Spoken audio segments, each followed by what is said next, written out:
자, 오늘은 600만 원으로 시작해 3천억을 넘게 벌었다고 알려져 있는 원효띠님의 코인 매매법 Q&A를 살펴보겠습니다. 먼저 원효띠님은 최근 한 달 전 이 영역 전개자를 올린 당일에 이더리움 코인을 640억치 매수하여 80억 넘게 수익을 올린 걸로 알려져 있습니다.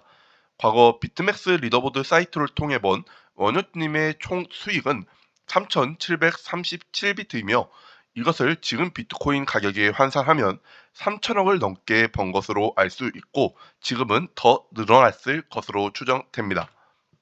원효띠님 매매법 Q&A 1번 매매 연습 방법은 연습보다는 실전을 중요시하고 2번 시드가 적을 때 손익비 대 승률 중 승률을 고르며 손익비가 큰 매매를 원하면 한 방에 요행을 바라는 매매밖에 갈 수 없고 추구하는 매매 방식과 다르다고 하십니다. 3번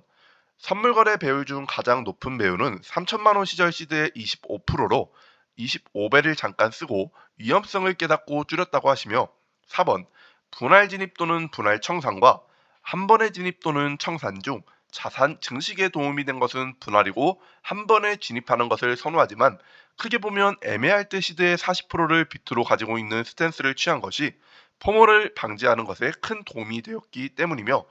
분할은 거래량이 부족하여 포지션을 다 잡지 못한 경우 변동성이 지나칠 때 리스크 관리 차원에서 하신다고 합니다. 5번 과거에는 풀시드 10분할하고 레버리지 10배에서 15배로 포지션 잡는 식으로 리스크 관리를 했지만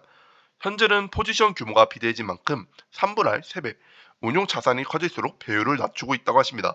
6번 매매할 때 차트 분석과 차트 외적인 부분의 비율을 차트 9, 호재나 악재 등을 1로 가져가시고 7번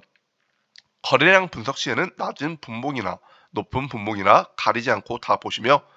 8번 과거 지표보다는 현재 지표를 많이 보며 현재 지표의 범위는 2017년 차트부터라고 하십니다.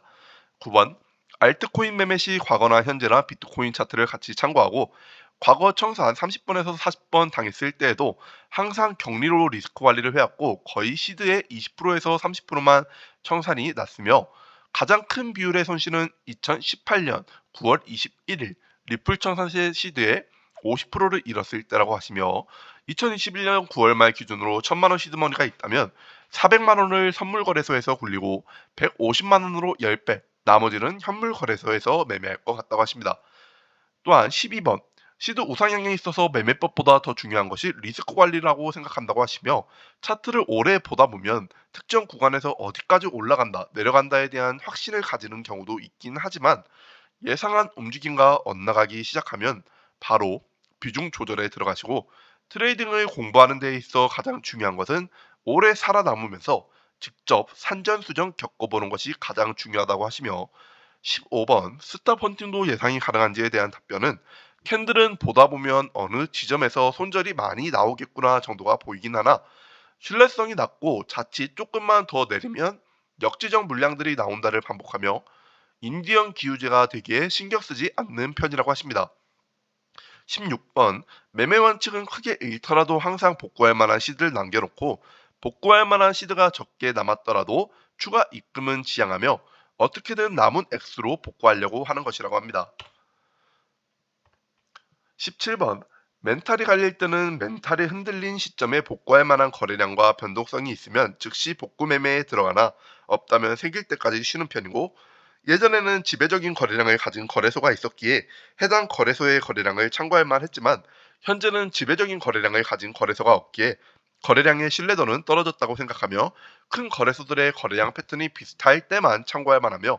캔들은 웬만해선 모든 거래소가 일치하는 편이기에 아직 신뢰도가 있다고 생각한다고 하십니다. 또한 거래량은 신뢰도 정도로 참고하시고 시드가 3천만 원 이하일 때는 시드의 20% 10배를 추천하며 분할 매매는 때에 따라 다르다고 하시고 21번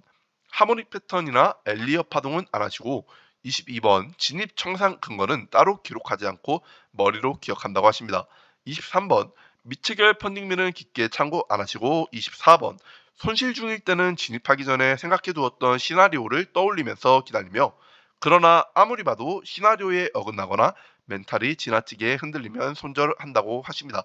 원우님은 진입 청산 근거는 따로 기록하지 않는다고 하시는데 저는 개인적으로 저희 같은 경우에는 기록을 하는 것을 추천드리는 편입니다. 25번 매매당 승률은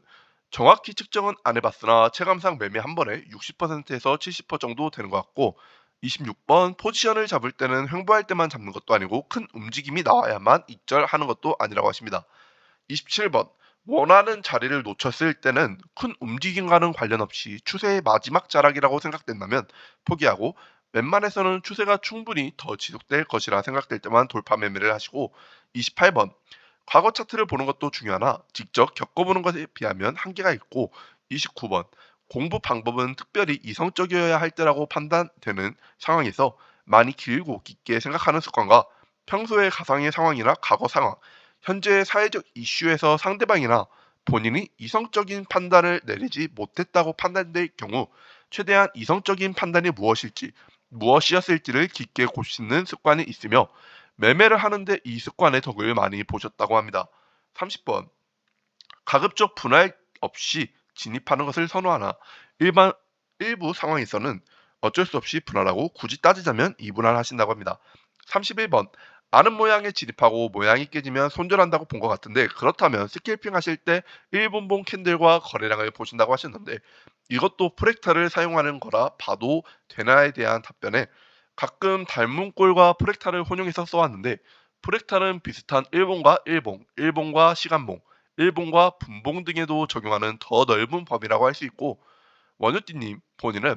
일본 패턴을 시간봉이나 분봉에 적용하기에는 무리가 있다고 봤기에 정확한 용어는 닮은 꼴과 가까울 것 같으며, 닮은 꼴 일봉부 패턴은 너무 많아서 어느 시점에 닮은 꼴을 참고하기에는 매우 어렵지만 그동안 매매하면서 기억된 패턴에 따라 판단을 내리는 것이기에 닮은 꼴 개념에 부합하는지 마냥 맞기도 아니기도 하기 애매한 부분이라고 하셨습니다. 32번 자산 규모가 비대해진 만큼 풀시드 매매는 점점 부담스러워지고 있긴 하며, 절대적인 규모를 줄이기보다는 자산 대비 투자 비율을 줄일 생각이며, 앞으로는 현물 매집을 하는 것이 더욱 힘들어질 것이기에 현물 시장에서 모두 매수하는 방법보다는 선물 거래소 활용 빈도가 늘어날 것 같다고 하시고,